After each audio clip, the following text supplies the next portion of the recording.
call this meeting of May 6th Winnebago County Board to order. Hopefully everyone's checked in because that's what they're looking at. Anyone that's not, please do so now. So we'll go ahead and say the Pledge of Allegiance.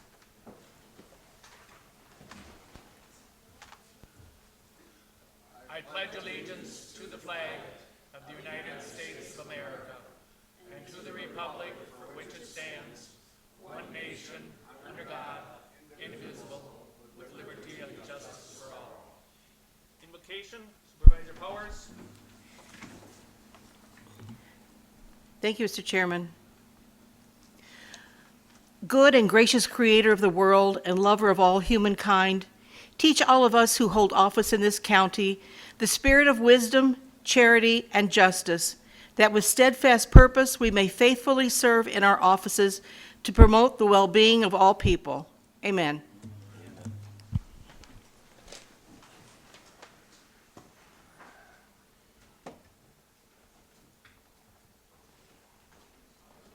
Vice Chairman Fari. Thank you, Mr. Chairman. I move for approval to adopt tonight's agenda. Motion made and seconded to adopt this evening's agenda. All those in favor signify by saying aye. Aye. Those opposed say nay. Carried. At this time, we'll have public comment. Anyone wishing to speak to the board on anything that's on the agenda or anything to have to do with Winnebago County, come forward to the mic, state your name and address, and you'll have 2 minutes to speak. So anyone wishing to talk to the board this evening, just come forward to the mic. Don't be bashful. Is there anyone on Zoom? That part is closed. Okay.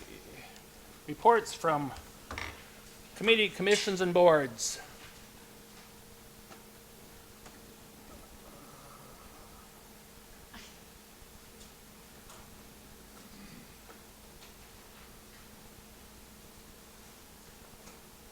No one? We have some. Supervisor Hintz.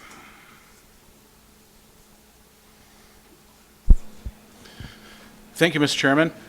We had a special meeting of the Facilities and Property Management Committee just this afternoon at 3 p.m. and we moved forward the divorce from the UW system on UW Fox City's campus that will be should be coming to this board, I believe, in 2 weeks at our next regular meeting. Just wanted everybody to be aware of that. It's simply getting the University of Wisconsin system out before the end of the year. That's what we're expediting. We basically met to dot a lot of I's, cross a lot of T's, and the final product will be presented to this board in 2 weeks. So I just wanted everybody to be aware of that, heads up on that, so things are moving. And we will also have Outagamie County's vote on what we already voted on as far as the divorcing of Outagamie County and us taking over the property. We'll have the results of that by our next meeting as well, at our next board meeting as well. So just so everybody's aware of what's going on. Thank you. Supervisor Patterson.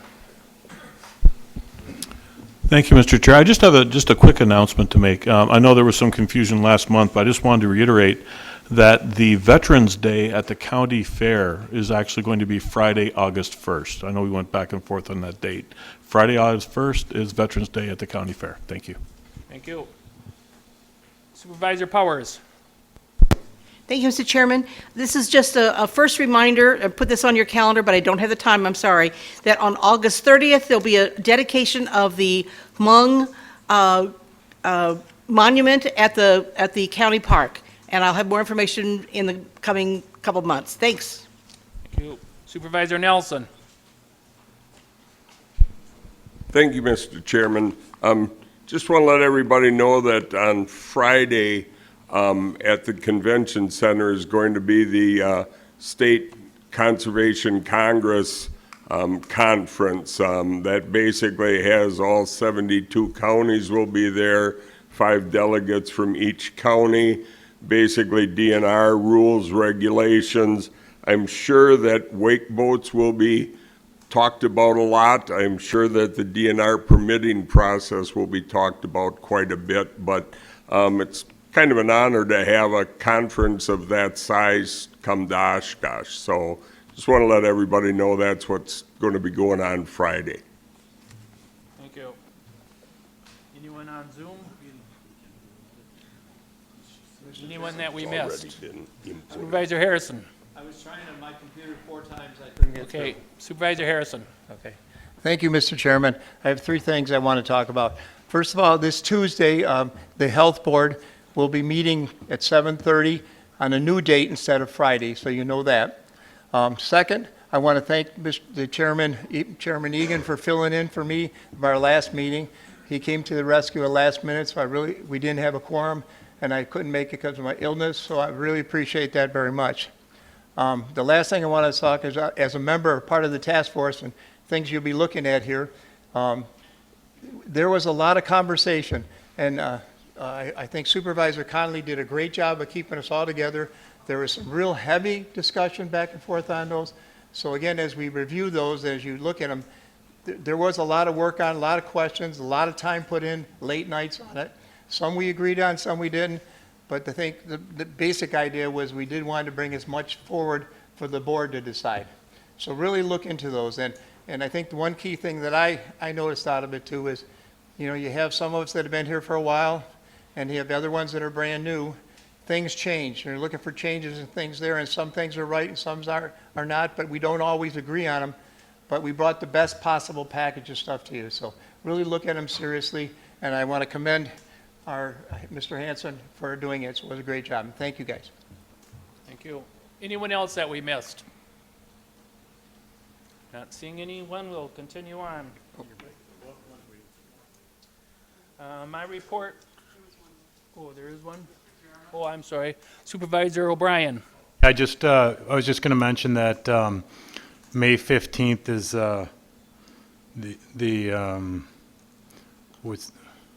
Wisconsin counties highway meeting, and all 72 counties will be there, and we are hosting it this year in Oshkosh, Wisconsin County Highways Association meeting. Proud hosts this year, Oshkosh. Right. Thank you.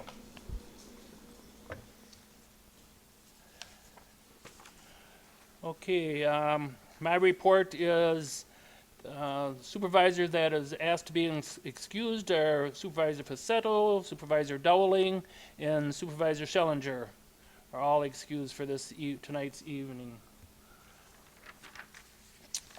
Next is the county board we've got coming up. I'm just going to tell you where they are because we're still working on times and that. We'll start off at the Coughlin Center at 8 o'clock in the morning with coffee and rolls. Then we'll go from there. We'll go to probably, these are the places, tour of the maintenance facilities on NAP, tour of the David Albrecht Administration Building, tour of the Oshkosh Human Service Building. This building does not meet department needs.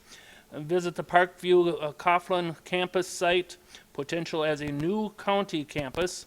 Arrive for lunch at Parkview Health Center on Butler there.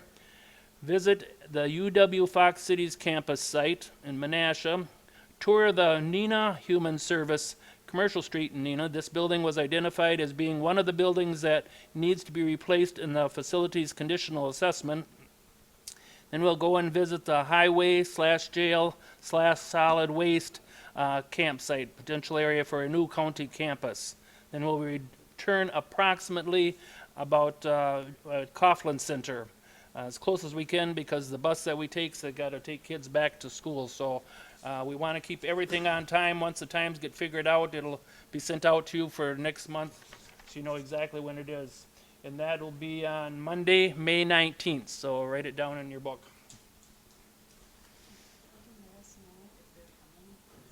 Can anyone that knows they're coming already, please let the clerk's office know either tonight yet or tomorrow or whatever. The sooner the better because they've got to know on count for rolls, count for meal, and make sure they got a big enough bus.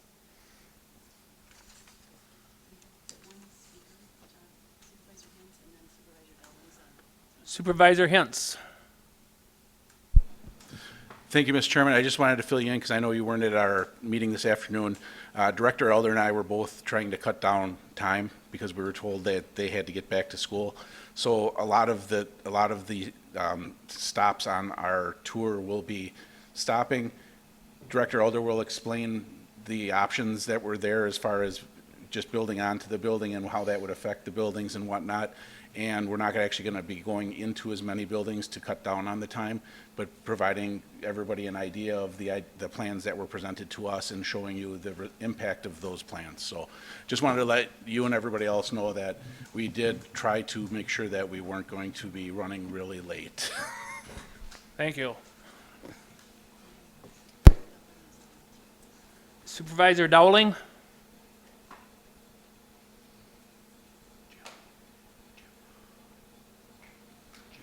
Supervisor Dowling?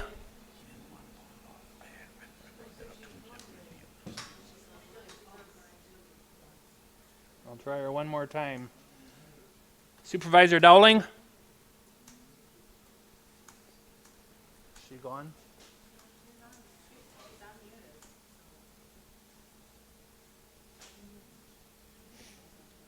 Supervisor Dowling, we cannot hear you if you're saying anything.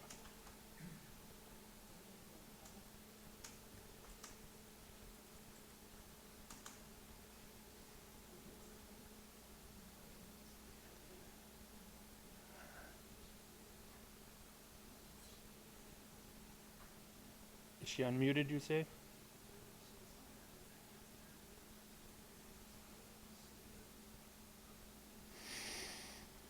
Well, I'll ask one more time. Supervisor Dowling, we cannot hear you.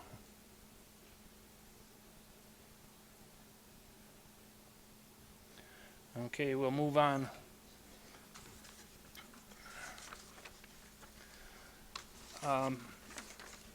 We have two regular presentations tonight. We'll go in with them. But what I want to say is when we get to the presentations of the written rules of the 2024-2026 Winnebago County Board Supervisors, this will just be given out, but there will be no questions, answers, or voting tonight whatsoever. And then the other thing I want to say, if you have any amendments to it or anything, if you could get them in writing to the clerk's office so they can get them all put together, say if it's whatever, Rule 1 we'll just say, and they can get them all put together and ready to be written out, because that can save them time also on their computers knowing what it's, and you know, if you still have something during the meeting that needs to be brought up, that's understandable, but if you do have anything that you know that you want to bring up, if you can get it to the clerk's office ahead of time, that would be appreciated. At this time, I'll call on the Butamore Boat Launch Capital Improvement Presentation, Kyle Version, Parks Manager.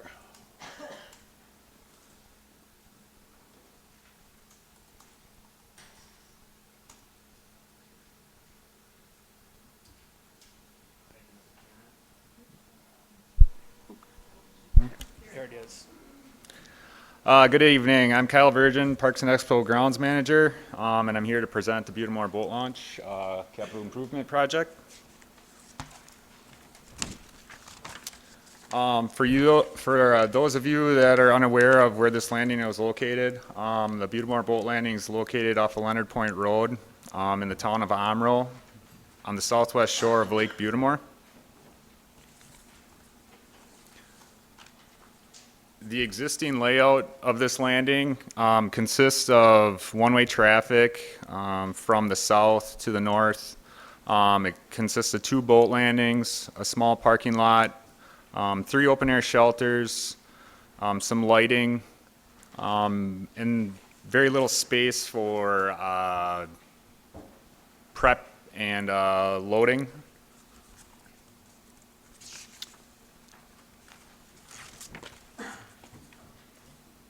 The current limitations for this landing, one of the main ones is the number of parking spaces and staging area. Currently, this landing only has 36 spaces for parking trucks and trailers, and I think there's about 5 spaces for regular vehicle parking. Many days throughout the season, this landing is full. People are forced to park on the lawns or park out on Leonard Point Road. Most of the time, this is turning people away from that landing, forcing them to other areas. There's not a lot of area along the driveway for staging or boat prep, as well as loading. Another huge concern for this project is the dredging. Currently, there's too much sediment in the landing. A lot of areas, there's only 2 feet of water to travel through. And if you go there in the spring, a lot of the edges, you can actually see the sediment on top of the water. So it's very hard to utilize all the area surrounding that landing. Security is a huge issue. Currently, there are limited lights along the drive and in the landing area. So it's pretty dark there at night. There's no security system currently there, so it's hard to check on things, make sure stuff isn't going on there. This landing also doesn't have a bathroom facility. Right now, we utilize a porta potty, and that can get pretty nasty at times with the amount of use, especially on holidays and tournament weekends. And right now, this landing is currently, I guess, underutilized with the lack of amenities that are there. There's a lot of space there, but it's hard to access. Most of it is lawn. You're walking across lawn. There isn't much paved areas to access the edges of the landing or the lake. So there's a lot of limited functionality. With the new concept design, this was created with ideas and feedback from the public input meetings, social media postings, as well as board member insight and suggestions. With this design, we're focusing on 4 main areas and then adding things in as we go. The 4 main areas we're focusing on is increasing the parking, doubling the size of the lot to roughly 86 spaces. By doubling the size of the lot, we're able to incorporate 2 aisles of pass-through parking, so you're able to pull in, park, and then pull out. You don't have to back up. A lot of people brought that up as a recommendation because it is a struggle nowadays with boats and trailers getting longer and just being able to back out and pull out through these areas. Dredging is another big thing. We plan on dredging from the 2 landing areas all the way to the lake, down to, I believe, 4 to 5 feet deep. And that will clear out most of the sediment. Lighting and security. In the design, there's going to be extra light put in along the roadway and around the drives and the parking lot. And with this project, we're also going to be adding security cameras so that we can monitor the site more often. And then adding a bathroom structure. This will replace the porta potty that's there. It'll be a 2-unit structure similar to that of the Grumman boat landing and the Black Wolf boat landing. Other amenities that I want to hit on are repaving the existing drive and adding shouldering areas for prep areas. Right now, the current site, it is hard to park on the side of the road to prep your boat and have people pass you. So a lot of times people are backed up onto the roadway. And like I said, when this place is busy, it can get pretty irritating when you have to wait just to get to the landing. There is going to be a concrete walkway that connects the parking lot area to the bathroom structure and then along to the lake, as well as a concrete walk area along what would be the west side of the landing. And that's going to be run along the dock edge and the piers, or the pier area. There are currently 3 open air shelter structures on site. these shelters are in need of repair. With this proposal, we would be eliminating all 3 shelters and then building one polygon structure, and that would be off of the west end of the dock area. To the south of the parking area, we're going to incorporate biofilters, and this is for stormwater management. Right now, they are doing the wetland delineation and trying to determine if this is the area that needs to be done, or if they can utilize the areas along the drive, the east and west sides for stormwater improvement or wastewater filtration.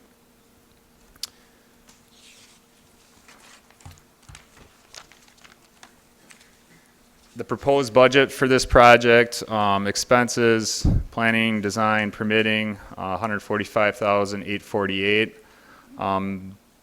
Construction, $2,108,050, with a total cost of $2,253,898. Funding source, we are looking to request a grant through the DNR for 50% of the project, or $1,054,025. The county has already contributed the $145,848 for the planning, design, and permitting. And then the county will vote on the approval of the rest of the contribution of $1,054,025. This funding is similar to what was done with the Grumman boat landing. We did get a grant for that through the DNR as well. The projected timeline for this project, in 2021 and 24, a master plan was put together for the Beaumont boat landing. This project was included in the comprehensive outdoor rec plan in 2024. In November of 24, the county board approved the funds necessary to hire the consultant, which we're in right now, the design and engineering phase of it. In 2025, January, Rattler Corporation was selected as the consultant. In February of 2025, we had public input meetings, biometric survey, and other site surveys were completed to get to where we are with the design as of now. We also did social media postings for public input, as well as asked members of the board, along with our Parks Committee. That brings us to the current April, May.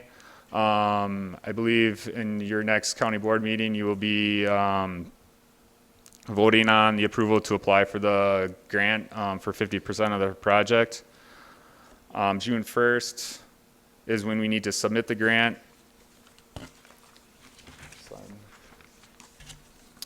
And then June through September will be final engineering, creating of the bid docs. September of 25, we will be notified whether we got the grant or not. If we receive the grant, November of 25, we'll seek approval for construction through the capital improvement plan. January of 2026, we will release the project out for bids with anticipated construction July through November, which would shut down this landing for that period of time, with anticipated soft opening November, but that's usually when we're shutting our landings down, with a probable ribbon cutting in April of 2027.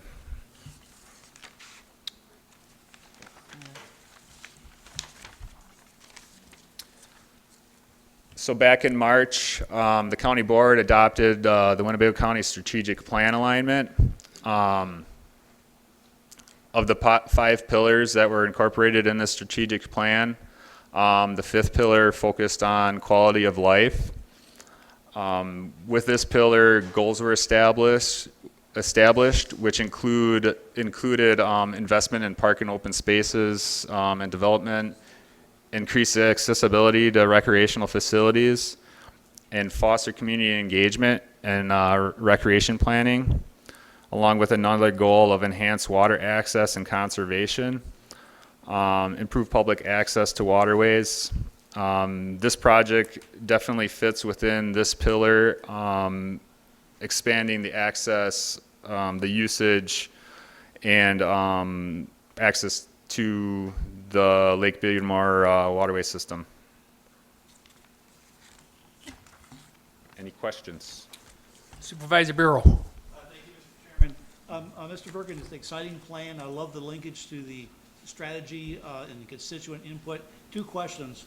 When you laid out the financials, do you see any impact on regarding additional funding potential from whether it be licenses or fees because we have increased capacity? Increased parking, yes, definitely. It'll help us obviously utilize the parking lot more, having more people come in. And with the new automated pay stations, that's also helping us have more compliance. Okay.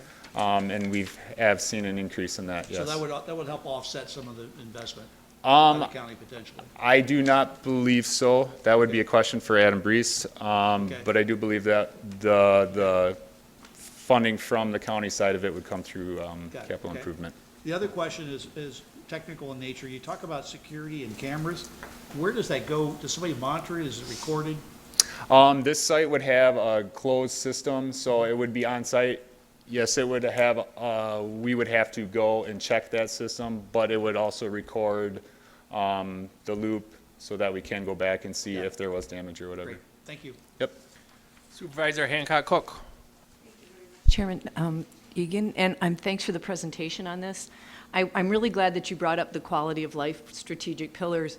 My question is regards to our construction rules and how we do things in the county. Do we have, I don't believe we have any rules that say we want to be sustainable in our construction or use sustainable practices necessarily, though our quality of life pillar does say that we are by prioritizing environmental sustainability, we will improve wellness. The county will continue to be a desirable place to live and work. My question is, does the plan include solar lighting instead of electrical lighting, instead of powered lighting from somewhere else? Does it include the possibility of composting toilets, which are used in major parks in New York City, high-use areas? They are reasonable, and they are used in cold areas as well. But I'm guessing nobody thinks about looking at those things because we sure know how to use a regular, put in a regular old toilet. And as we move forward and we get an opportunity to be building new, I think that we need to be looking at that, and I don't know where that gets introduced into your process. That's something that I guess we would have to discuss, obviously, with my director and the engineers. Stuff like that has been talked about, but not at that level. That's something that can be brought forward and looked at. Yeah, and definitely look into options like that. Currently, with the phase of construction or engineering, we utilize the electricity, the lights that are there, the electrical infrastructure, the bathroom structure. Sewer actually runs right near where the structure is going, so we would be utilizing that. I haven't looked into, like you said, a bathroom structure that utilizes the composting toilets and stuff. I don't know what type of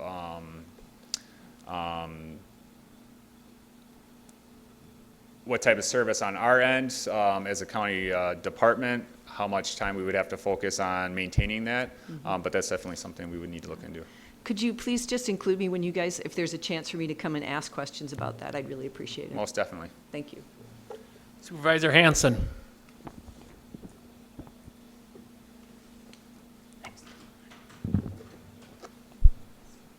Thank you, Mr. Chairman, and thank you, sir, for your presentation. I like the idea of this project, even though I no longer own any personal watercraft. I realize the value and importance in Winnebago County of our waterways.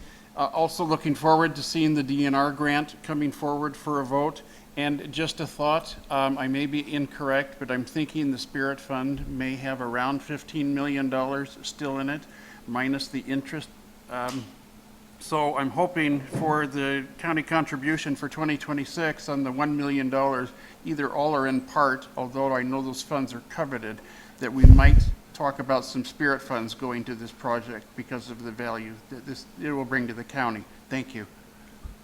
Supervisor Mako. Thank you, Mr. Chairman, and thank you for your presentation.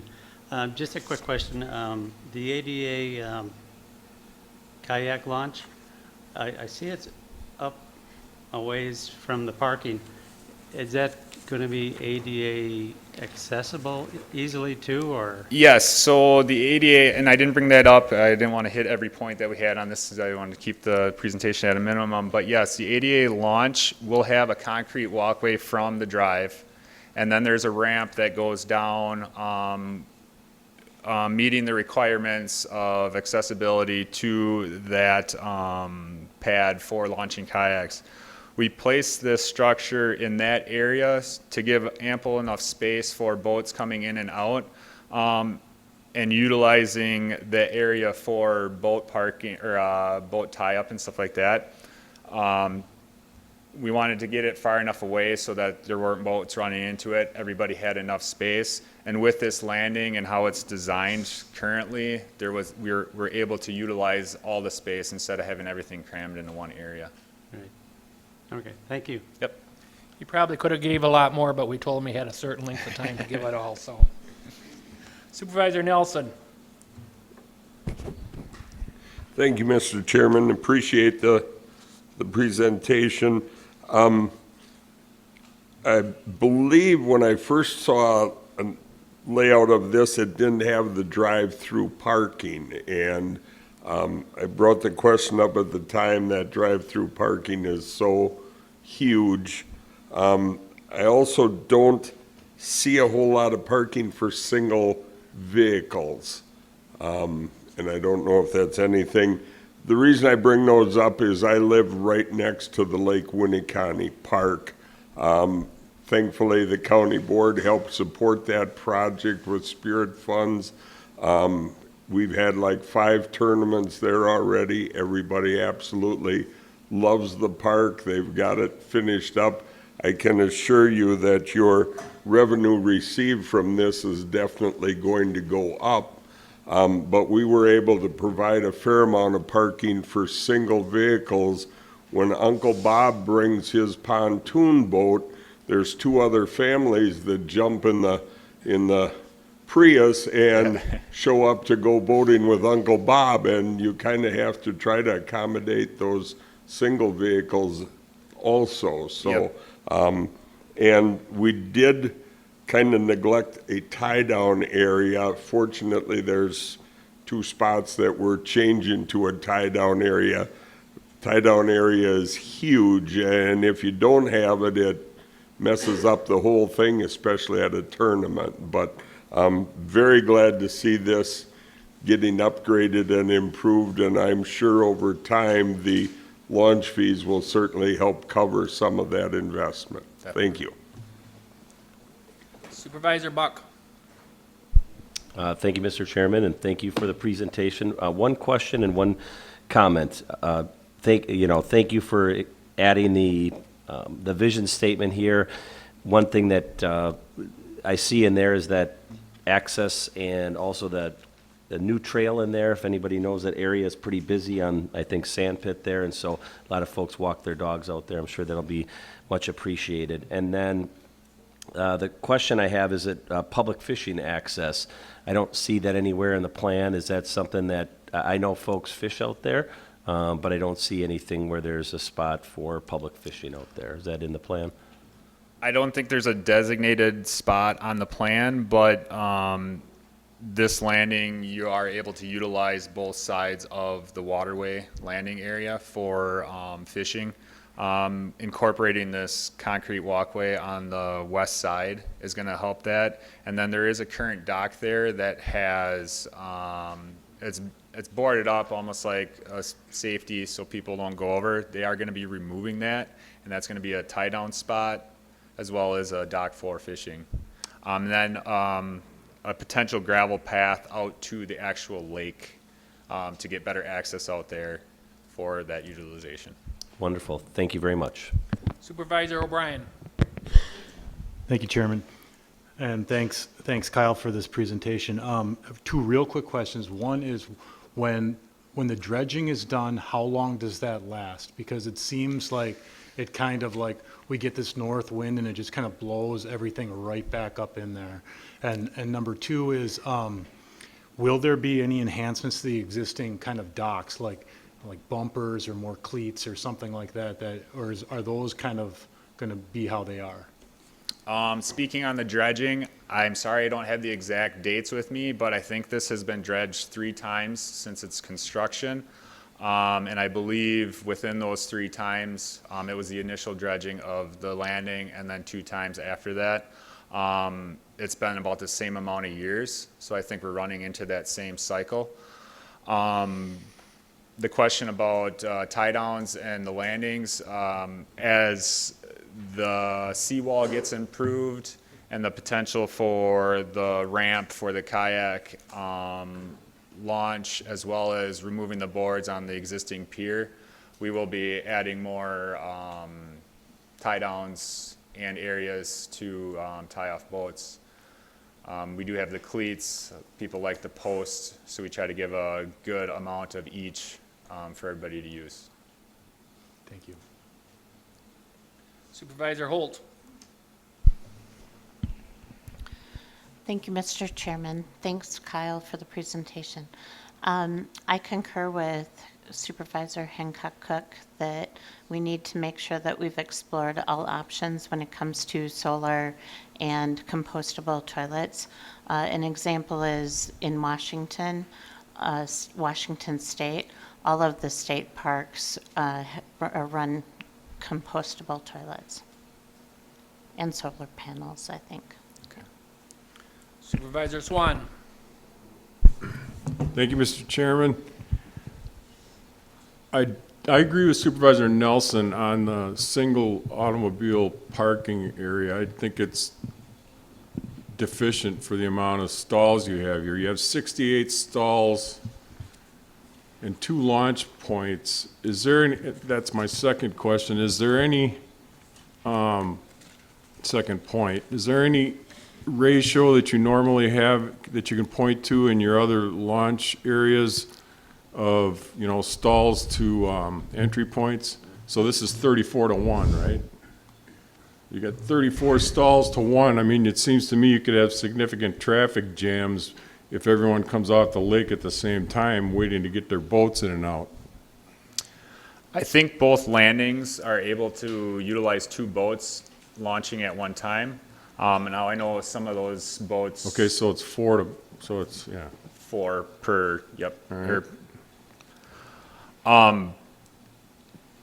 I'm not sure what the ratio for single vehicle parking and truck and trailer parking is. I think our engineer has that calculation. Yeah. I know with the stormwater filtration area on the south end of the lots, that's still up for question on that location. Okay. Like I said, we might be able to utilize the east and west sides of the drive, which would open up more space for potential parking. So right now it's 17 to 1. Is that, do you have an idea of your other launches, what that ratio is? I don't know offhand. I'm sorry, I don't have that I information. suspect it's less than this one, but, you know, just my gut feel and knowing some of your other launches. And maybe, you know, is this a heavily used launch typically? I mean, is it really a heavy demand This location? launch is used a lot by pleasure boaters in that aspect, and I know it is used significantly when there are fishing tournaments going on. Okay. All right. Thanks. Supervisor Hallberg, your question get answered? No. Supervisor Albrecht.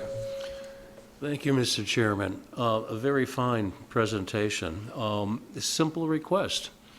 Please think about developing an assessment plan for the boaters starting in April of 2027. What do they think about it? What improvements may they suggest? And putting that into the mix of things as well. All right? Okay. Thank you. Supervisor Bender. I'll just, if anybody wants to see the kayak launch, if you go out on the Grumman, we got put one in there, and you can actually see it, how it works, and, you know, this would be pretty much similar to what we have out there. And as far as the dredging, I've been on the Parks Committee 9 years, and the first boat launch that we dredged was when we did Grumman. So I would assume that the dredging lasts anywhere from 9 to 12 years, depending on the sediment. You know, we have done no work on these for a long time, and now we're trying to play catch-up. And I personally went out there and looked at this one on the weekends, and when you see cars parking on Leonard's Point Road, it's only a matter of time somebody's gonna get in an accident, and somebody's gonna get killed. You know, you basically take a family boating, and you drop your boat off, and you have to park all the way to Leonard's Point Road. It's a long ways back there to walk, and, you know, your car is sitting on a road that doesn't have any shoulder.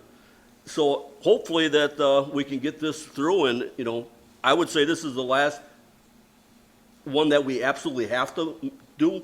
You know, I mean, this needs attention before somebody seriously gets injured. Supervisor Nelson, second time. I'm sorry. Okay. That's all I have for you. I thank you very much for the presentation. Thank you, Mr. Well, Chairman. Supervisor, Hang on. Yeah, regarding that, the parking out there, basically there's a bunch of boulders that are blocking off all available parking right now, like off-road parking where 4x4s can come through with their trailers, but that's all blocked off with like boulders right now. So, I mean, the easy thing, if we're really worried about like cars out on Leonard Point, you get rid of those boulders and you open that up for parking. But, you know, that's, so I think there's an easy way to fix a problem, but I am, you know, I do support this, and I think it's a good thing, but just regarding that parking. Thank you. thank you. Anyone else I missed? Not seeing any. I thank you very much. Thank you, Mr. Chairman. Next is a STAR program update. I don't see Sheriff Motts here, so Solution Recovery Incorporated, so he sent the better half looking tonight, so.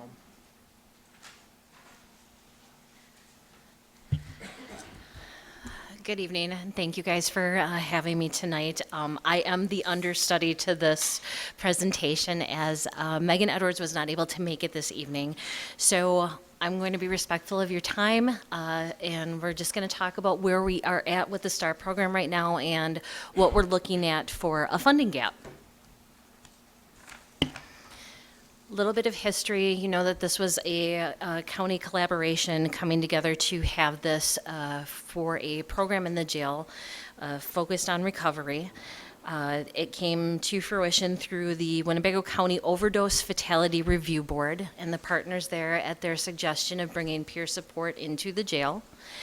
We did that, and through collaboration with Solutions Recovery, we have been able to grow into having our own recovery pods right in the jail to facilitate a residential treatment program. So what is the STAR program? It has a bunch of different facets to it. It can be as simple as one-on-one recovery coach meetings, living in the recovery pods, participating in our MAT program, which offers Vivitrol, doing clinical programming with DHS, having treatment referrals, transportation upon release, and then receiving those very important wraparound services and support upon release. You can see the partners that we have throughout the county, the DA's office, public health, human services, probation and parole, the county exec, the opioid settlement funds, and we have begun working with the University of Oshkosh as well. So this just kind of shows the program development, the phases that we've been through. We began with the one-on-one coaching back in 2022. There you can see the numbers of the individuals we were able to serve and direct connections we were able to make. In 2023, we decided to focus on the wraparound services and what we could achieve once they left the jail. Today's numbers show that out of those individuals we served, we have 143 that are active in recovery. There is the number of 183 that did return to use after participating in the program. And we don't necessarily view that as a failure for the program. It's just we've planted the seed with those people, and hopefully when they're ready, they'll come around and start their recovery journey. In March of 2024 is when we opened our recovery pod and began to do what we view as a residential program for recovery while they are spending their time with us in custody. And you can see that for that first year, we served 421 individuals in the recovery pod. So this is just a quick look at the growth of the program, where we started in May of 2022, and where we landed at the beginning of this year. The jail contracts with Solutions for the services that they supply. This year, the contract with them is for $421,000.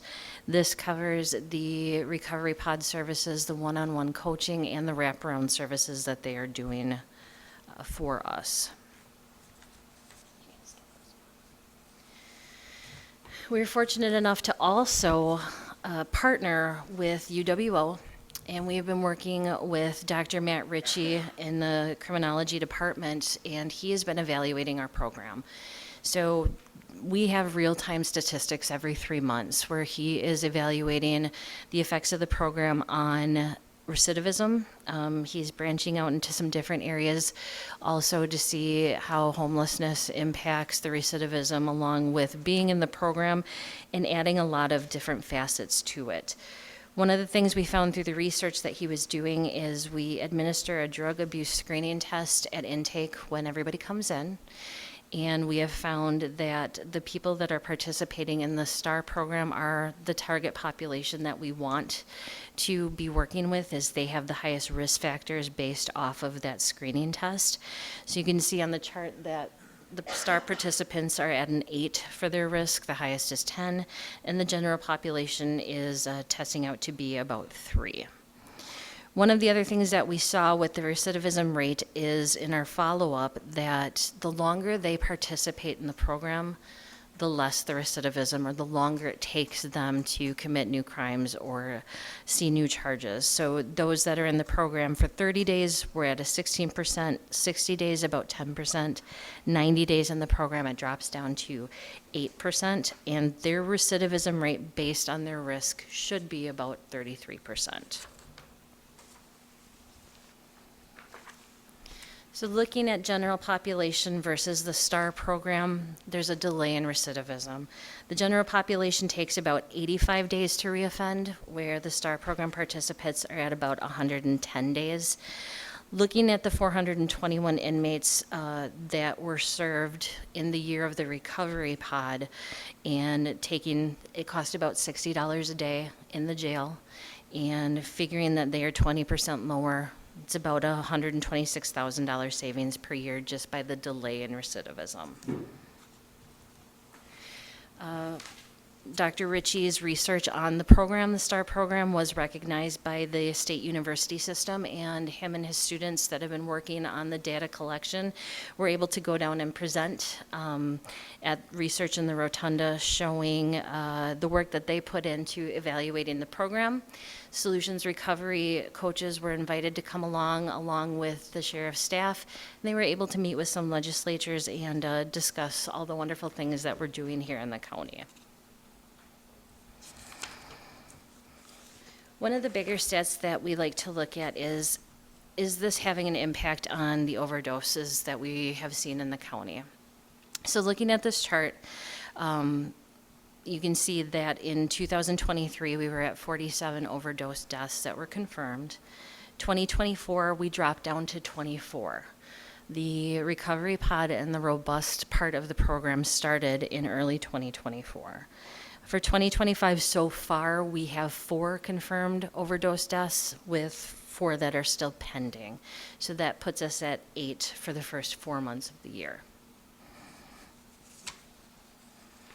One of the biggest numbers to celebrate is the 143 people that are in active recovery. There's no way to predict if they would have taken this journey with or without the program, but we can definitely say that they've remained in touch with Solutions. They're utilizing the county services and remaining active in their journey. The neat thing about the programs that Solutions offers is a lot of them go back and work with the agency then and give back to the community that helped them recover.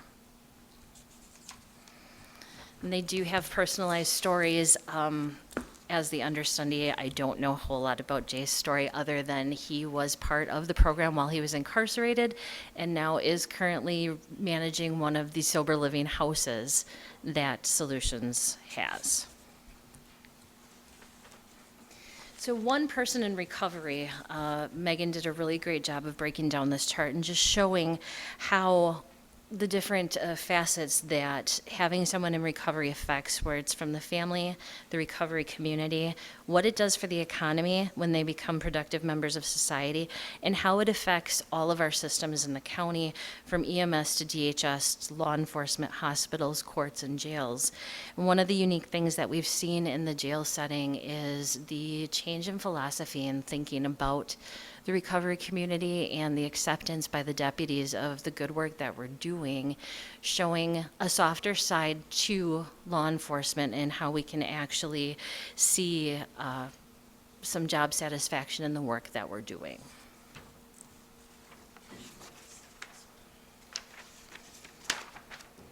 So the economic ripple effect, this is just kind of gives you a breakdown of what anticipated savings could be when we're talking about the strain on the hospitals, incarceration, the crisis services, shelters and homelessness, and then the taxpayer contributions. So one person in recovery that is housed and working can save the community upwards of $75,000 per year and contribute significantly to the local economy. So now we get into the nuts and bolts of it and the update that we have on our funding. So this is a breakdown of the Peer Response Team program budget that Solutions has. It shows where their spending is for operational expenses, what they're doing for wraparound, and what they're doing for staffing to help us at the jail. So the total Peer Response Team budget projected for 2025 is over $800,000. This is a breakdown of how Solutions is spending their time with our STAR participants in the program inside and outside of the jail. As you can see that they spend a majority of the time inside the jail, and that's the weekly time allotted for the recovery programs, the groups, the one-on-one, all the time that Nick puts into screening individuals for the program, to include screening them for the medical use of Vivitrol. And then the time they spend outside with the transportation, the meetings afterwards, and all of the documentation they do so that we can provide the stats to the University of Oshkosh for our program evaluation. So currently, this is how the program is funded. BJA reentry grant funding that we have that covers parts of their salaries. The opioid settlement funds that we have been using, the $120,000. And then we also currently are using an RSAT grant for $125,000 to fund 2025. What's happening for next year is we are losing the COSUP grant that public health has, is that will no longer be funded. And also the DA's COSUP grant is coming to an end. So you can see that those circled values there are not going to be available for us to use in 2026.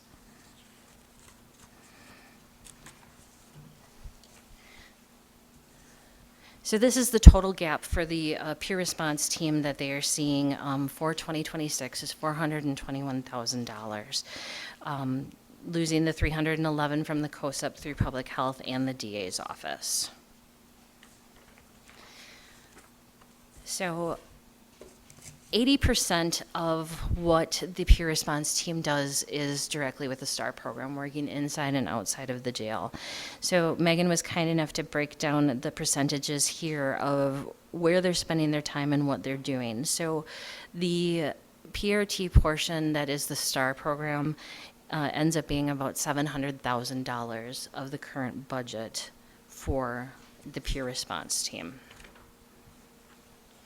So this is the bottom line for us to continue the program. The projected expenses for 2026 is that $872,000. The full STAR expense comes to about $700,000, with the current jail contract and what we're providing through our grant funding at $421,311. So the shortfall for the STAR program is going to be just under $300,000. we are currently working to apply for other grants right now through COSUP and also a Vital Strategies grant to help us with expenses, but those are never guaranteed. So, and the grant timelines run a little different than the fiscal year.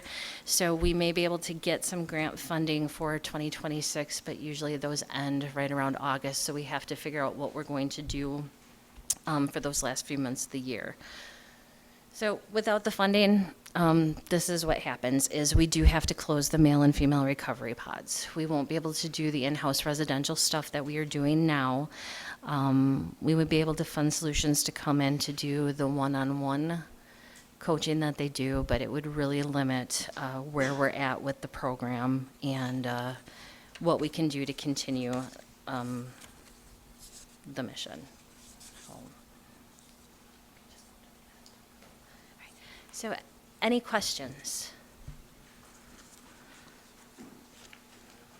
Have that young gentleman come right up here. Maybe he's going to right now anyways, that have them put a face. He's here with to it. answer all the solutions-related questions. Okay, well, that's good.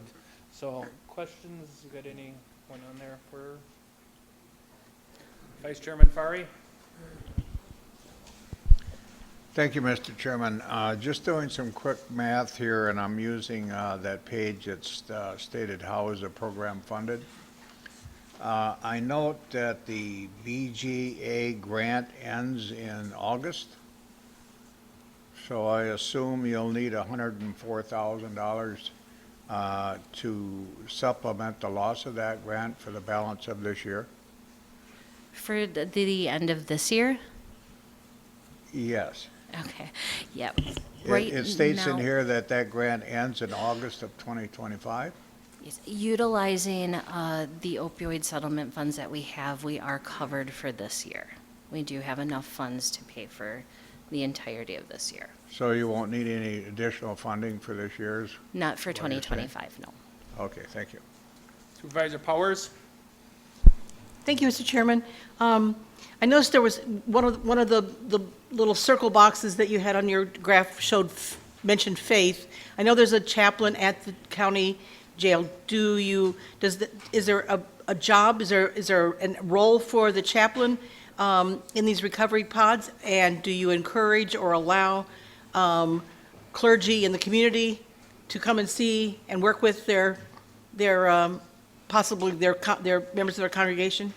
We do have a church group that comes in and provides faith services during the week outside of the STAR program, and I'll let Nick speak to the tenants that they use within the program. Okay. Yeah, so, You better stand by the microphone because the people sorry. online. Yep, sorry.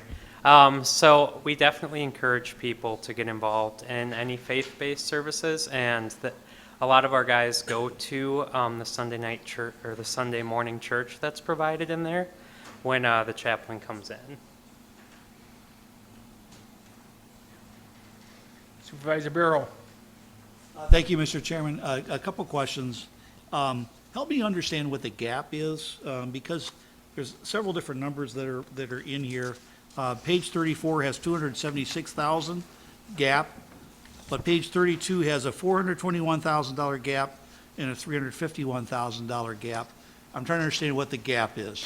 Okay, so the different numbers are showing the gap overall for solutions funding and then how it relates to the STAR program. Okay. So if you look at the page, sorry, mine aren't numbered, that basically says what is the bottom line.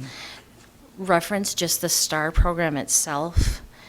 For them to continue offering all the services that they offer, we have a $276,000. So that's the number to concentrate on. Yes. Thank you. The other thing I just wanted to confirm, and again, you've got various numbers in here regarding number of people that are served per year.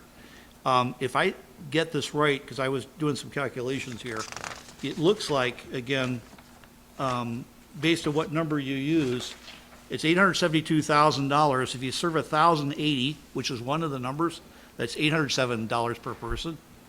And if it was 421, which was a number referenced, another number, that's 2,000.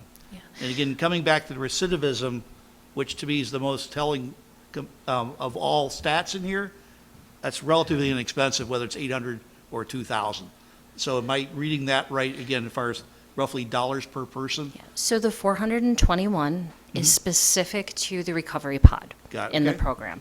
The other numbers branch out to the hotline phone calls, the one-on-ones that may not necessarily be in the recovery pod, but are using services provided by Solutions. But again, if it's $2,000, $2,071 versus the benefit to society, it seems like a good bargain. That's what I'm getting at. Great, thank you. Supervisor Laux. Thank you, Mr. Chairman. Thank you very much for your presentation. So the $120,000, is that the last of the opioid funding money? The That is what we've been granted in our budget. Okay. That's, So was a we might have more resolution of last year. Okay. Yeah. We might have more of it, but that's what you got. Yes. Okay, that makes sense. Also, this graph, I wouldn't include it in your presentations because Which one is that? the overdose is trending down. Death, okay. Because I understand why it jumped up. That was because of the pandemic. It may have dropped down to 24 because the pandemic's over. And it shows pretty clearly that it may have been the pandemic. So I just want, because I support your, what you're doing. But it's not really about overdoses for me. It's about the people that you're helping. And I don't think that graph helps you at all. Thank you. Thank you. Supervisor Hancock Cook. Thank you for your presentation. I'm over here. Thank you. I know, it's hard to tell, isn't it? And I had a couple of questions relative to some of the data on the slides. I'm on slide 5, which would be, I guess, your program phases. And as Supervisor Bureau pointed out, it's kind of hard to figure out how many total people have been served over the time because they're, one of them September to September, then September to present, and then March to 24 to 25. So those, it's hard to know how many people you have actually served. Yes. Okay, and that's just an observation. And then that 143 people who are active in recovery are only from September of 23 because we don't have data for the previous year. Got it. That might be a good thing to point out. And then on slide 8, as we get to slide 8, is this data only from the population that has been served by the pods? Can you tell me which page? It's the recidivism data by Dr. Matt Ritchie, the first one with the blue lines on the graph. Yes, on the that charts. information is strictly related to those in the Served by recovery pod. pods, in the recovery pod. Yes, just so that he had a finite data set to work with. And that makes sense. That only reflects the recovery pod participants. Right, and at the bottom of that, it said STAR participant population should have had a 33% recidivism rate, but the non-STAR population had a 20% recidivism rate on that chart, and those two things don't make sense to me. So the drug abuse screening test, that determines the risk factor. The STAR population has a higher risk factor, so if we just based it off risk, they should be at 33% based Okay. on the national averages. Right. The general population is proving to have a lower risk, so they're falling into, with the national averages. So we're making the assumption that most of those are not drug users who choose not to use the STAR program. Correct. Got it. Yep. Okay, that's an assumption that should be included in here. And then the last one I had a question on is on 11, again, on the overdose trends. We know overdoses are trending down. I'm on the JP, Judicial and Public Safety. We get to hear about it from the coroner all the time. Yep. We could also say, well, when did, naloxone become more available? When did the vending machine become available? All of those things could have contributed to this. So this slide is a little bit like maybe taking a little too much credit. And I don't think that was the intent of it when Yeah. she put this together. It was just showing that through collaboration with all the partners in the county, we're seeing a decrease. Yep. We're not pointing it specifically at any one thing, but this. But by including it in this report, you're inherently acting as though, I mean, that's the assumption that the STAR program is influential. We know that overall, in the nation, it's decreased 25% overall. Okay. So everybody's seeing a decrease for whatever reason, and nobody has a good attribution. Thank you for that. it is very, as I was saying, when we were trying to add up the numbers and do the math, is it $2,000 per person, is it 800? I think it's money well spent, but it'd be clearer if we know the actual number of people served, the number of people still in recovery. And I'm grateful that you actually had numbers this time as opposed to percentages or Percentages, something. yes. Because the percentages are like, well, was that 3 people? I don't know. Thank you very much. Supervisor Hanson. Was my time up? Thank you, Mr. Chairman. Thank you, Lieutenant, for presenting tonight. I really loved this project. I appreciate the efforts from you, Solutions Recovery, Captain Mack, Sheriff Motz, our Deputy Chief as well. This is an innovative program. I'm going to politely disagree with my other supervisors. I believe it's a combination of factors. I don't want to discount the contribution of the STAR program. I do want to make aware that I have been following the opiate settlement. You may remember from last term, I'm pretty aggressive in seeking settlements that are across the country. There's rumor that there are additional suits available. I just made Corporation Counsel aware. As soon as I find out where they are, I am hoping to get the board to agree to join the lawsuits. It doesn't cost us anything to be as part of the lawsuit, but we do get the benefit when the settlement.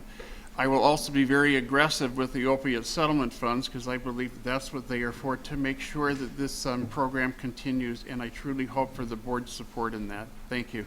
Thank you. Supervisor Swan. Thank you, Mr. Chairman.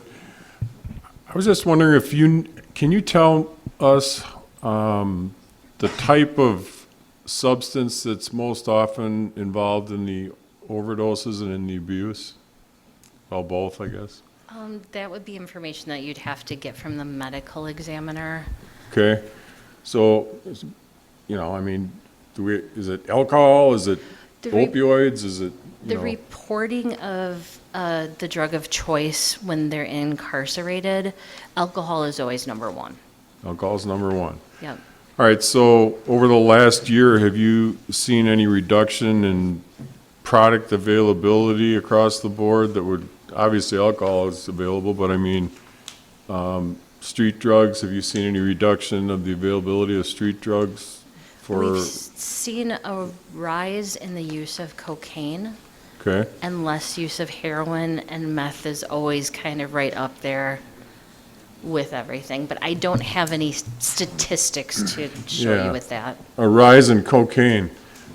Interesting, because, in the news every day we see border shutdowns, and do you think the border shutdowns have had any impact on the flow of product? That I can't speak to. Okay, thank you.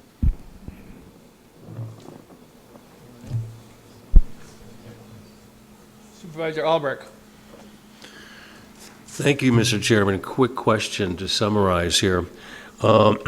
What's the bottom line? That slide? 2026 shortfall for STAR, $2,776,712. Is that for the full calendar year? Yes. Okay. Just want to clarify that. Yes, that's Thank for you. the full calendar year. Supervisor Bender.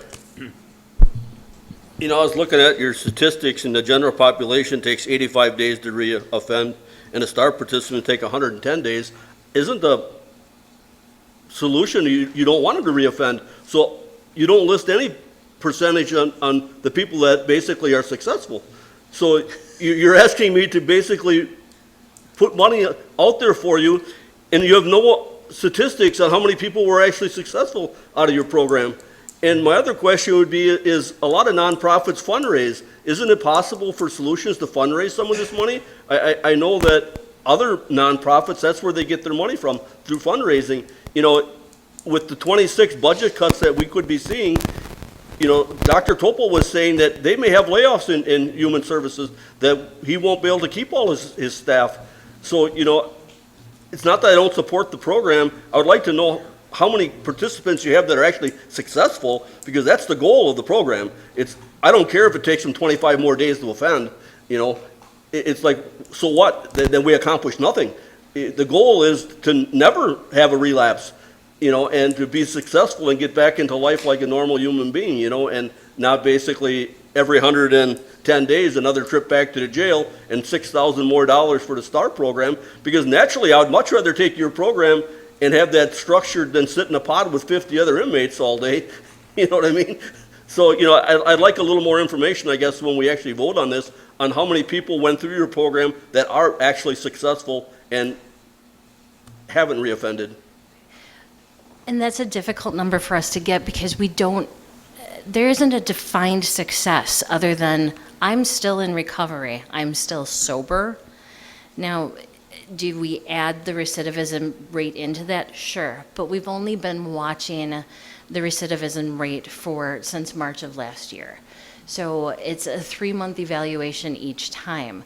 I don't know if we can completely capture that as success, like I've never committed another crime and I'm still sober. It's Right. having the resources to reach out to, because we have to continue to connect with those people. And that's where this funding is going, is to be able to expand that wraparound service to stay in connection with these people at least for a year post-incarceration. Right. When I read your numbers, though, it seems like what you're telling me is in 110 days, they're going to relapse. Not everybody, but That's what I get out of the numbers. Because, Yeah. you know, the comparison is that if you don't go to the START program, they make 85 days. You go to the program, make 110 days. You know, it's not saying that we have some people that make 3 years before they relapse. You know, Yeah. I have no long-term statistics. All I have is 110 days versus 85. and that's definitely something that we can take a look at once we get more of the raw data behind us and Dr. Ritchie's able to compute those numbers and say, it's been a year now, out of these participants, 75 of them haven't come back to jail.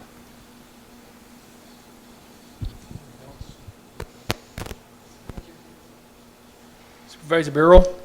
Thank you, Mr. Chairman. To follow up on Supervisor Bender, it's very similar to me as retention that companies measure for employees.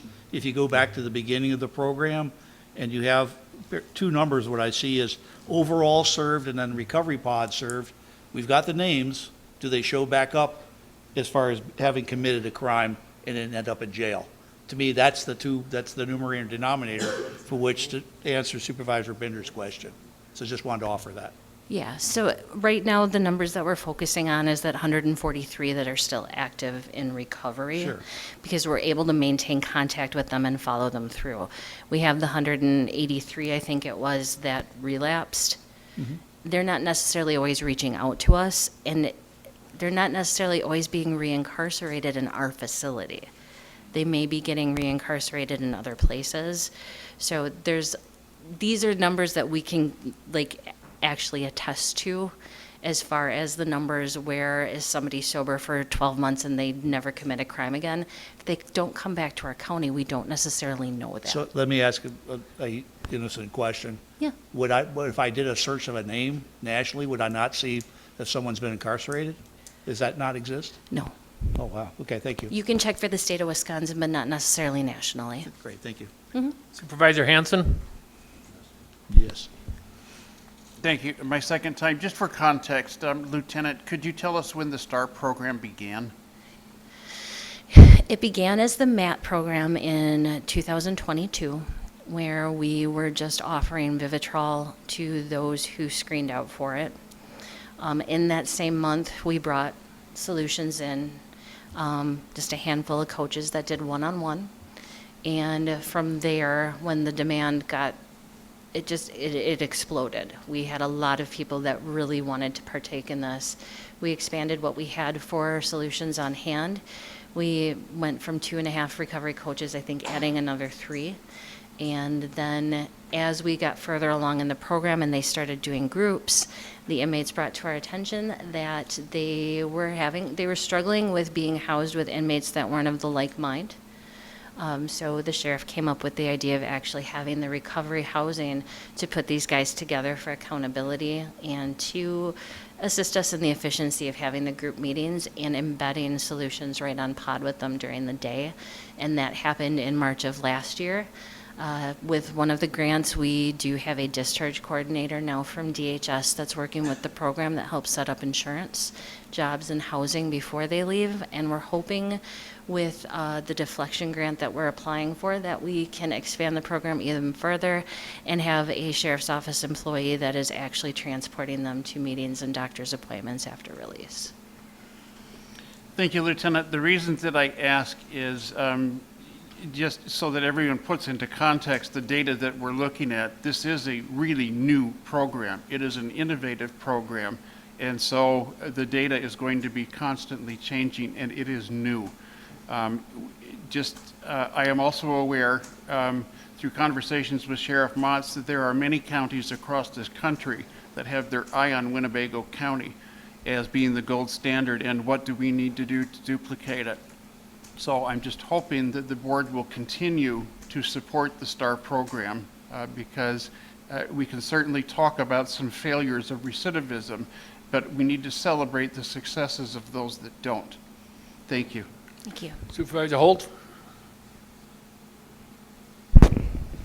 I was going to say something similar. I believe with every program, you will continue to reevaluate what does success look like as you see more success. I think having a clear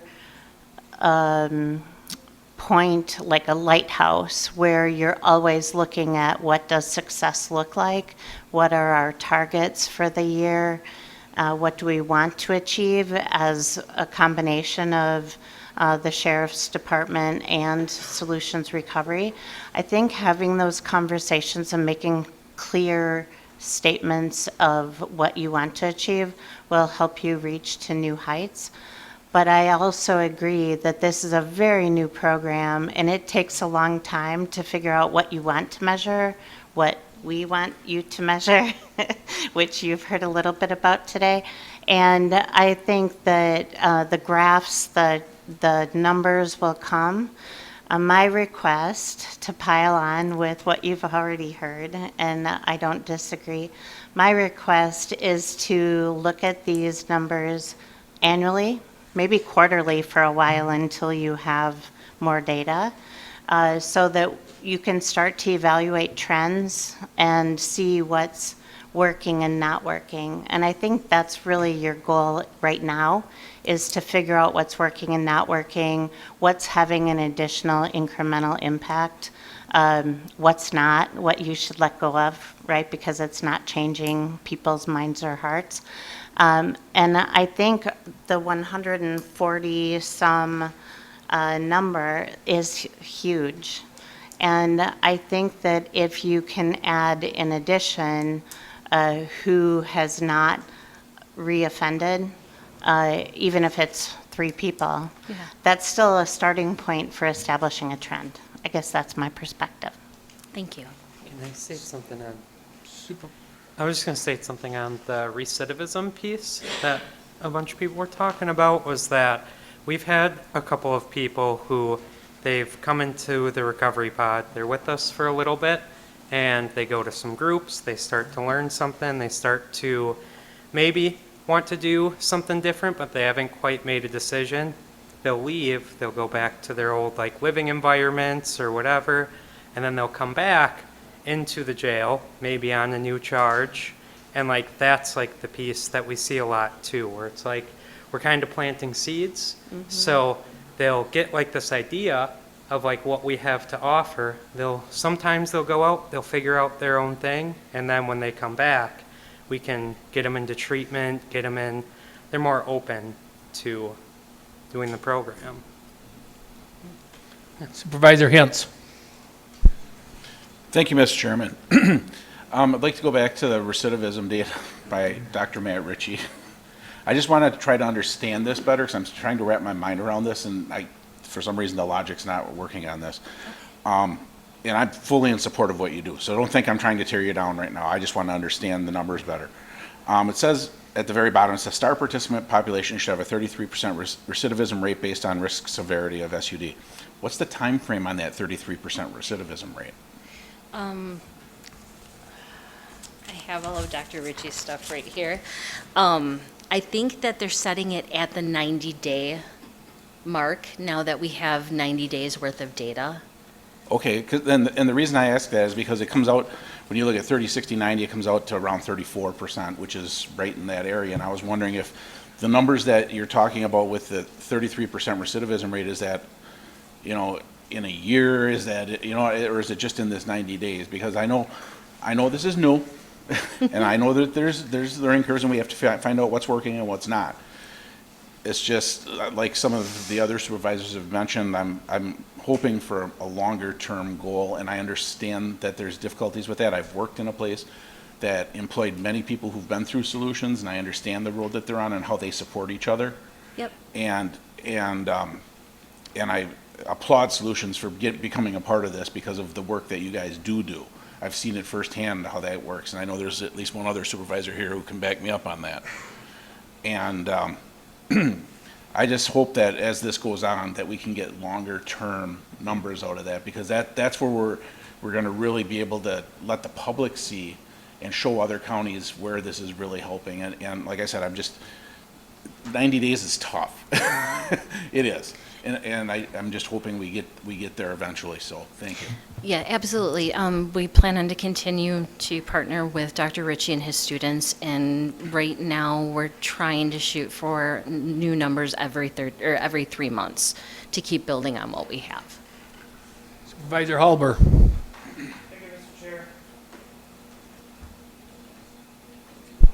Thank you, Mr. Chair.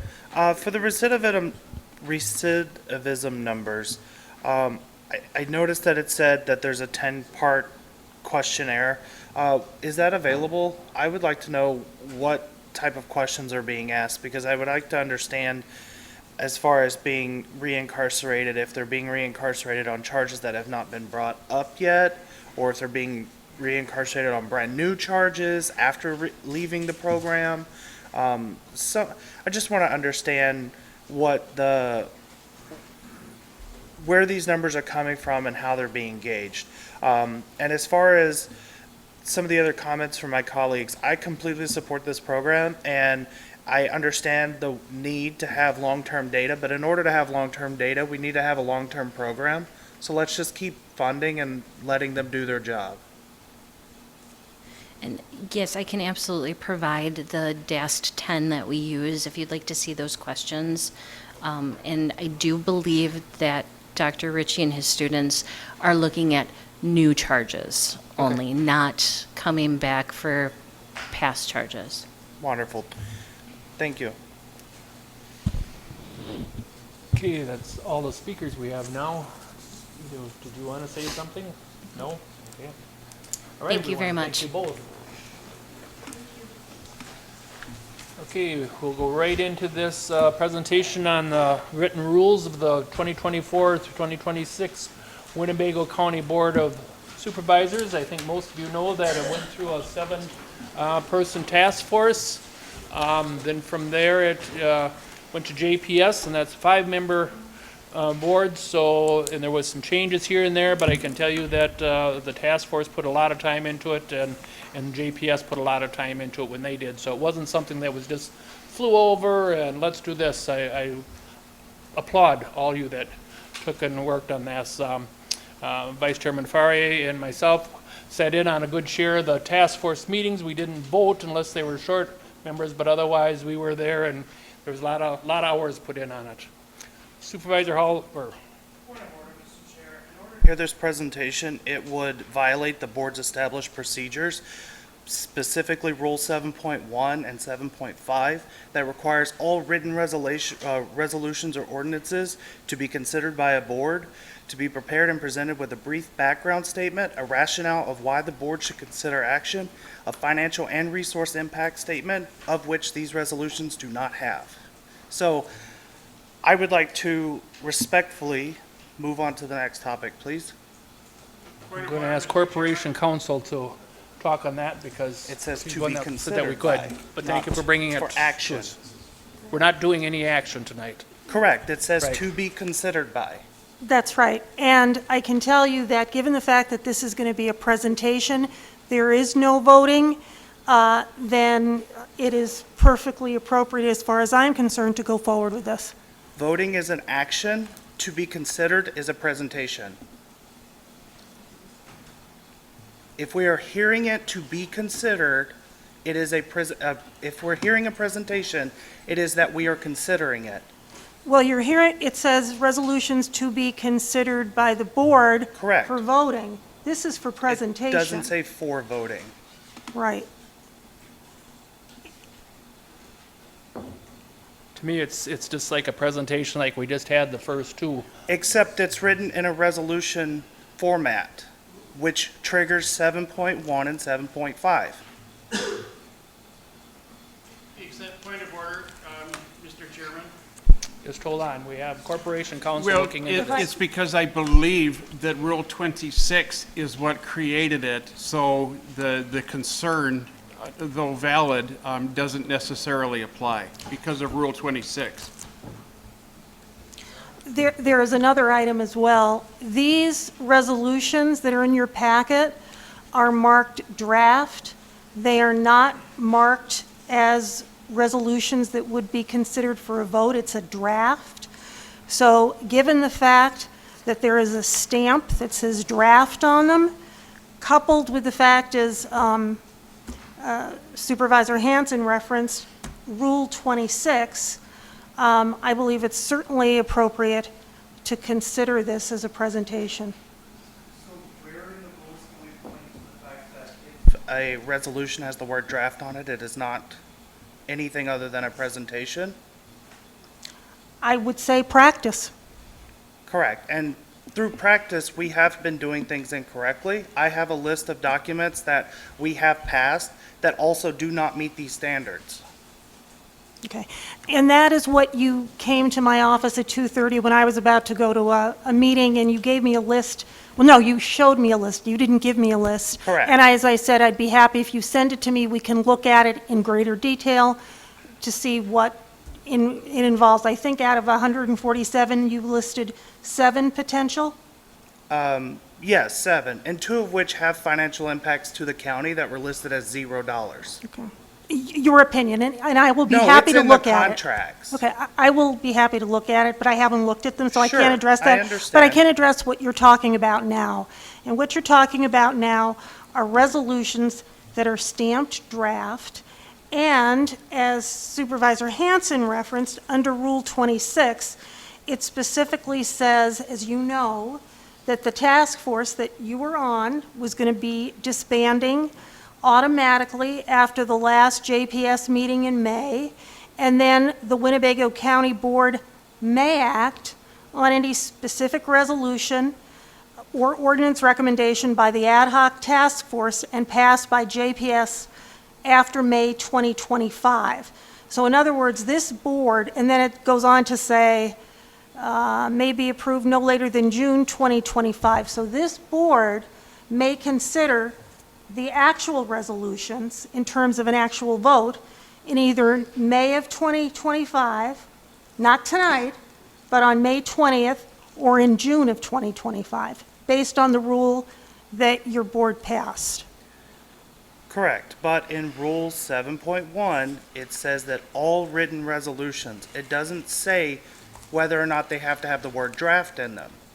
It doesn't say that if it has the word draft, it's not considered a resolution. If it's in the format of a resolution or an ordinance and it's written, it has to have these in it. Just because we created Rule 26, it doesn't supersede Rule 7 just because that committee ends at a certain specific time. I hear what you're saying, but I don't agree with your interpretation, because every resolution that falls under 7.1 does not have draft on it.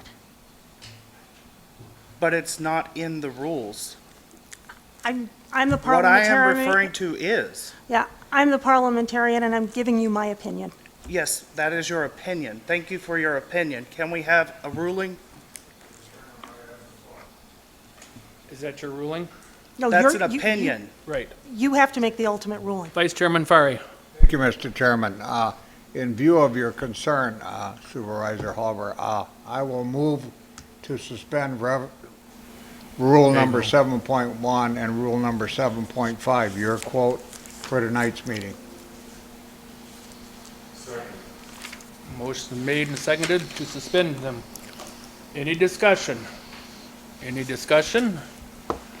I just want to put on the record that this feels like we're superseding rules just to do what we want to do rather than actually following the rules when they're inconvenient for us. Thank you. And I would like to add, again, there's no vote on this tonight. Correct, I understand. Right, right. Any And other discussion now? This will if be a vote that we're going to have because he's superseding what that's there. So, Supervisor Hens.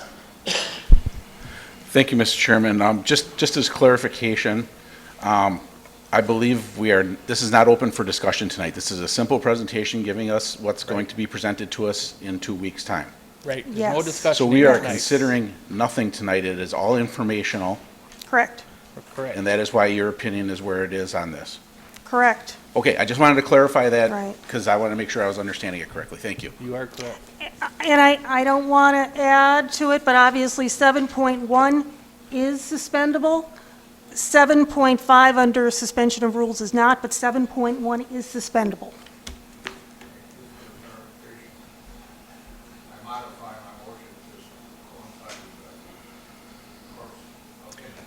We have a motion made and seconded on the floor.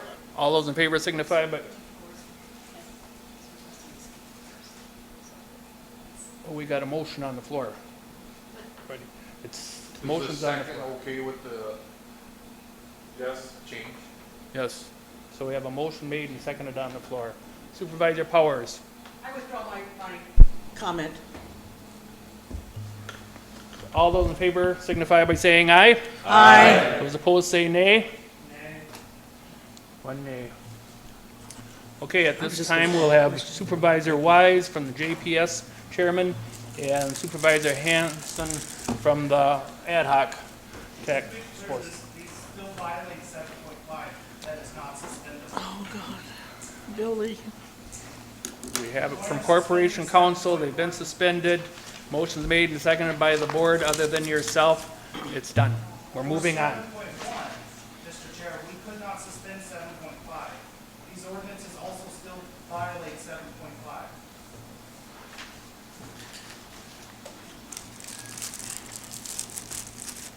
Seven 7.5, as you know, says every resolution having monetary implications.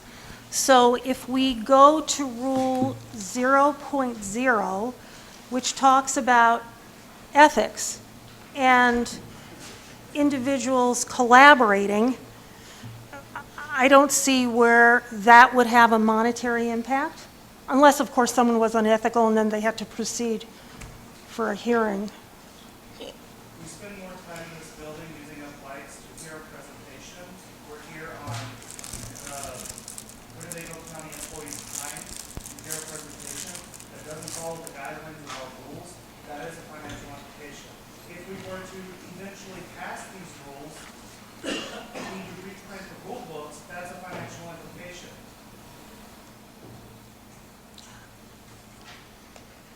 I can tell you, well, I will just say, ahead. and I'm sure the county clerk, I believe these rule books are only reprinted once every 2 years, is that correct? No. And did you just reprint this? So you're not anticipating reprinting it once these new rules are in place? Might you just send an electronic copy? We would not be reprinting them until 2026, when the new board would be So elected. April. Correct. Yeah. Okay, we've got... All right, already let's voted on continue this. on. If we can have the two chairmen come up, please. Chairman Wise from JPS and his 5 members that looked it all over after the ad hoc committee done looking at it. Thank you very much, Mr. Chairman. Okay, this is my second time bringing task force to this board on that. The Rules Committee Task Force, they did a powerful amount of heavy lifting here on that. When it came down for JPS, we were very amazed at the in-depth studies that had been done by the ad hoc task force. I see he's sitting down now. I'd like Conley Hanson, Supervisor Hanson. Yeah, could you get his mic on, please? Thank you, Mr. Chairman. Thank you, Chairman Wise. Chairman Wise asked me to highlight a couple of things. First and foremost, as you know, Section 26 was created in April of 2024 during the organizational meeting, and that created the task force to examine the current county board rules. During that meeting, it was specifically mentioned to omit committee structure in ordinances, and so that meant Section 23 and 24 were never going to be placed on the task force agenda. The following members, and with all of the names that I'm going to go through, please forgive me if I have missed one. The following members were on the task force. There was myself, Supervisor Harrison, Halber, Supervisors Powers, Cox, Supervisors Dowling and Swan. And first and foremost, my deepest gratitude to each of the members of the task force, and especially to the Office of Corporation Counsel, specifically Mary Ann Miller, Tori Kinderman, and Reese Phillips for their attention to detail as we drafted everything. And then, of course, to the County Clerk's Office, specifically Julie Bartles, and to Cassie for being so patient in processing and posting the agendas. Now, the task force was charged with cleaning up conflicts and anomalies in the section. It was never intended to fundamentally change the rules. That was the purpose and why some of those were specifically omitted. Now, each task force member brought forth a very unique perspective, and to full disclosure, anyone that watched, all seven, myself included, have very strong personalities. Many of the meetings were very contentious and lengthy. There were in excess of 15 public meetings and close to, if not more than 40 hours dedicated in the robust discussion. Though this is not perfect in any way, the task force has advanced the resolutions the sections in resolution format as agreed at the very beginning of the task force to do it by section rather than a whole packet. And those can be voted on and amended at Judiciary and Public Safety, which voted then to send it to the board for consideration. Therefore, in your packets, in each section by resolution, this is only intended for examination. There is not a vote tonight. Therefore, amendments and changes are not part of anything this evening, as both chairmen have expressed. Very grateful to have had the opportunity to serve the county in this process, and grateful to be included. Thank you. Thank you. Just quickly, I looked this over. There was, at JPS, we were looking at 19 rules, a total of 19 rules. There were 3 of the rules, numbers 13, 14, and 15. There were actually no changes on there, but they were being included because there could be other rules that might impact these rules, 13, 14, and 15. So it's in the packet. It's kept in the packet. The JPS voted on this. They went through it, and they made some changes to it too. There's a total of, counted up, 38 or 30 blacked out crossed lines in this, and there's 118 new red ones in there. So quite a bit of difference. There's a lot of changes here.